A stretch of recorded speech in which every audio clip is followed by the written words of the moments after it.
This video is brought to you by True Tales of Buried Treasure, the largest collection of old treasure magazines in the West. On our website, you can search for individual treasure stories by region, or buy our original magazines themselves. To pay us a visit, please click on the link in the description. Enjoy. The Central Sierra Nevada, stretching south of Lake Tahoe, north of Kings Canyon and roughly east of Yosemite, is a land of breathtaking beauty. Clean, snow-scoured granite, broken here and there by patches of ancient lava, rises in steep, unbroken sweeps from the Owens Valley to the Sierra Crest, towering more than a mile above. It is among the world's most spectacular landscapes. Along the eastern slope, clear streams wind through endless pine forests. Fish and game are abundant, and the air is so pure it might tempt any city dweller to abandon their polluted home for good. Somewhere in this vast wilderness, near the headwaters of the Owens River, lies one of the richest and most elusive lost mines in history, the Lost Cement Mine. Known to have been discovered and lost at least 4 different times, this legendary mine was once worked successfully for 8 consecutive summers before vanishing once again. Like many famous lost mines, the lost cement is wrapped in a haze of strange and conflicting stories, some true, some half-true, and some pure legend. As the years pass, separating fact from fiction becomes even more difficult. A young Mark Twain, then a reporter in Virginia City, Nevada, became intrigued by the story and added his own contribution to the legend in his classic work, Roughing It. The tale of the lost cement mine likely began around 1857, although even the exact year remains disputed.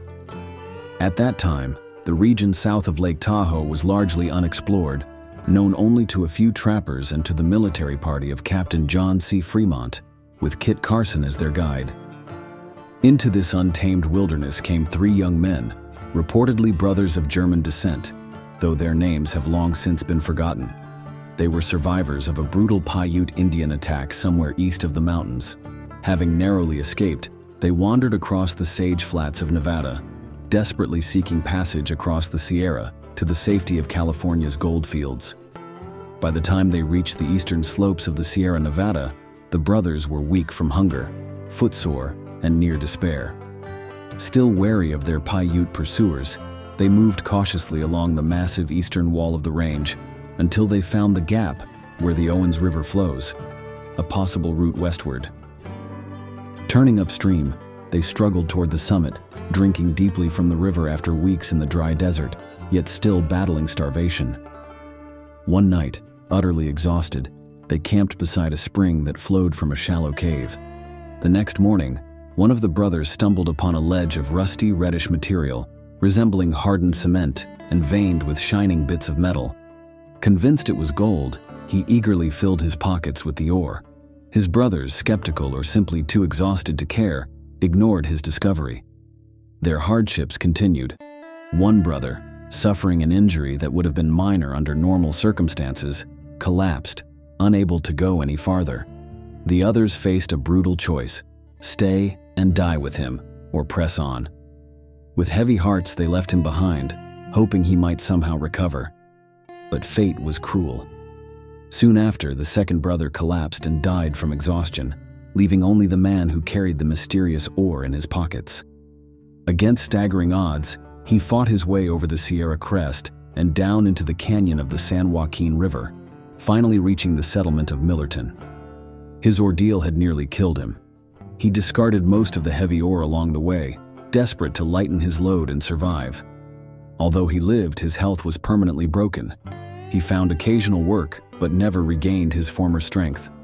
Seeking help, he turned to doctors in San Francisco, among them a man named Dr. Randall. The young German, now penniless, was treated without charge, as Randall realized that the immigrant's time was tragically short. The young German man, suffering from advanced consumption, knew the end was near. In gratitude for the care he had received, he gave Dr. Randall everything of value he still possessed.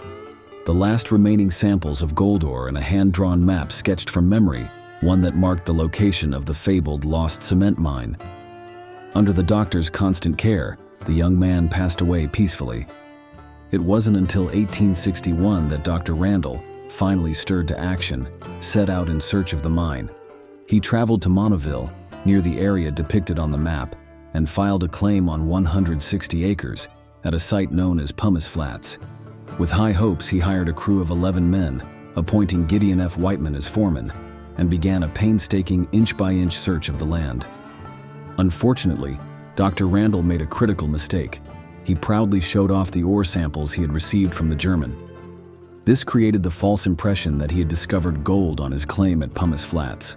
In those days, the mere sight of such ore could ignite a frenzy, and it did. A rush followed. Throughout the summer and fall of 1861, treasure hunters swarmed the hills for miles around. They dug, climbed, argued, drank, and toiled, all in search of a mysterious red ledge of rock, veined with pure gold, said to resemble cement. But most walked away empty-handed, Randall included. Still, one man from Randall's original crew, his identity lost to history, broke off from the group and continued the search on his own. He eventually stumbled onto something remarkable and confided in a man named Van Horn. Together, they collected samples and took them to Virginia City for assay. The results confirmed what they had hoped. It was rich gold ore. Elated, they returned to the Sierra with new supplies, ready to work the ledge, but before they could begin, they were confronted by Joaquin Jim, a Paiute chief, and a band of warriors. The chief declared the land off-limits to whites and drove them away, allowing them to keep only one horse. He warned them never to return. That winter, Van Horn fell ill in San Francisco and was unable to go back. His partner, undeterred, took a third man into his confidence and crossed the mountains again. When neither returned, Van Horn told their story to a friend, who sent two others, Kirkpatrick and Colt, to investigate. The pair located a deserted camp and the remains of two men, presumed to be Van Horn's companions. A local Native American said he had seen the men bury tools and sweep over the site, but the ledge itself was never found again. Once more, the lost cement mine had slipped into legend. For years afterward, the Paiutes were said to guard the area closely, driving away any who came near. Even as late as 1890, searchers reported feeling watched and followed while in the region. While some believed that Joaquin Jim's warriors were responsible for the deaths of Van Horn's men, several later murders tied to the hunt were believed to have been committed by white men. Back in 1861, during the height of the gold fever, a man calling himself Farnsworth arrived in Monaville. He was seeking a partner for a venture many assumed was connected to the lost cement mine. He quickly found one, but only Farnsworth returned. The assumption was that his partner had chased another lead and disappeared. Later, Farnsworth sought yet another partner. This time, the man named Hume was found murdered. Before Farnsworth could be questioned, he too vanished. After the deaths of Van Horn's and Farnsworth's partners, new developments became rare. One expedition did discover the remains of an old cabin with a rough-hewn log floor, its cracks filled with reddish earth flecked with gold. Still, no mine was found. Year after year, expeditions set out in search of the legendary Red Ledge, but none met with success, and enthusiasm waned. Yet one man never gave up: Gideon Whiteman, Dr. Randall's former foreman. Obsessed with the mystery, he dedicated his life to the search, becoming the foremost expert on the lost cement mine. Whiteman carefully studied every clue, returning to the Sierra year after year. He timed his expeditions to avoid trouble with native groups and was cautious not to be followed by other treasure seekers. But even he, despite a lifetime of effort, never found the mine. Many miners believed that Gideon Whiteman was closing in on the lost cement mine, so they shadowed his every move. Among those who observed him was none other than Mark Twain, who later wrote, "When I had my one accidental glimpse of Mr. Whiteman in Esmeralda County, he had already spent 12 or 13 years searching for the lost mine, enduring hunger, thirst, poverty, and sickness. Some believed he had found it, but most thought otherwise. I once saw a piece of cement, about the size of my fist, said to have been given to Whiteman by a young German." Twain apparently was unaware of Dr. Randall's involvement. The specimen was mesmerizing. Lumps of pure gold were embedded in it as thickly as raisins in a slice of fruitcake.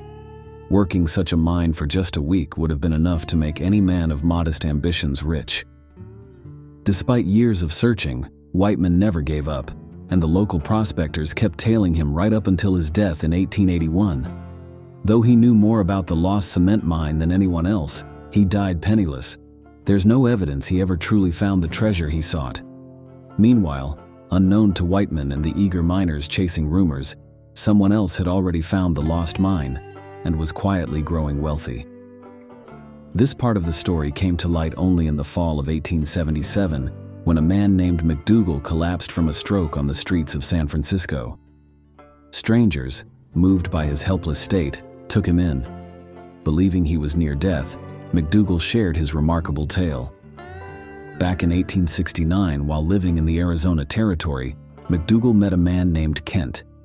Kent told him of a rich mine he had discovered in California in 1861, but had been unable to work due to hostile Indians and other factors. Now, Kent said, he needed a trustworthy partner and offered McDougall a guaranteed salary of $1,500 a year. Eager for the opportunity, McDougall agreed, and the two set off for Stockton, California, to prepare for their expedition. By late May, they headed up the rugged San Joaquin River Trail into the Sierra Nevada, where they built a cabin near the ridge. Over the next weeks, they searched eastward until they found it, a narrow, reddish ledge heavy with gold near the headwaters of the Owens River. Kent wasted no time. Acting like a man who had always known the location, he set to work immediately. That summer alone, they extracted $40,000 worth of gold, avoiding all settlements and keeping their activities secret at Kent's insistence. At the season's end, they carefully covered their workings, melted the gold into bars valued at around $2,000 each, and distributed them discreetly among their belongings to avoid suspicion. For several summers, Kent and McDougall returned to the mine, each year recovering between $25,000 and $50,000 worth of gold. They maintained absolute secrecy, never allowing anyone to glimpse their operations. But by 1877, their solitude came to an end. New mining camps, such as Alpha and Mammoth, were springing up nearby. Realizing the danger of discovery, Kent insisted on a final, hurried extraction. They gathered as much gold as they could, packed their horses, buried all signs of their presence, and left, never to return. McDougall died soon after in San Francisco. Kent vanished without a trace. When word of McDougall's confession reached Mono County, a theory quickly spread. Kent was believed to be none other than Farnsworth, the infamous man suspected of murdering his partners years earlier. It would explain Kent's extreme secrecy. No better theory has ever been offered. After 1877, prospectors, including the persistent Gid Whiteman and his followers, continued to search the Owens River region for the lost cement mine. But Whiteman's death robbed the hunt of its most knowledgeable seeker. Over time, interest faded, and only occasional prospectors made attempts to find it. Nearly a century has passed, yet the mine remains hidden, waiting. Someday, perhaps, a stubborn reincarnation of Gid Whiteman will kick aside the right rock or turn over a long-rotted log, and at last, the final chapter of the lost cement mine will be written. Thanks for watching. If you'd like to read the original article or purchase the magazine from which it was taken, please check out our website, truetalesofburiedtreasure.com.